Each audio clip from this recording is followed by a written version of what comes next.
Volkswagen продолжува динамично да ја шири својата електрична понуда. Сега на ред дојде ID.5 кој е купе верзија на веќе присутниот ID.4. Од него има задржано доста стилски елементи на кои им е додадена спортска спуштена линија на покривот.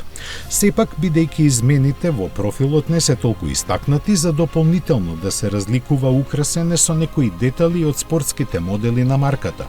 Например, функционалниот заден спойлер, а кај GTX изведбата и мускулестиот дизајн.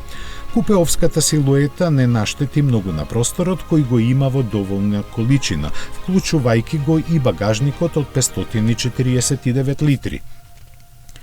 Кабината, која е скоро идентична, доби единствени комбинации на бои и амбиентално осветлување на кокпитот, вратите и просторот за нозете. Нови технологии има колку сакате, почнувајќи од head-up екранот со проширена реалност преку гласовните коменди до ажурирањето на софтверот преку интернет за се да остане актуелно.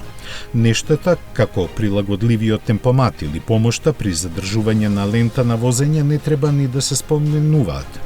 Во поглед на погонските опции, понудата на ID.5 малку се разликува од ID.4. Стартот е со Pro верзијата со погон само на задната оска и 174 конски сили. Следи Pro Performance во истата конфигурација и 204 коњи, а на врвот секако е онаа што ја носи GTX значката.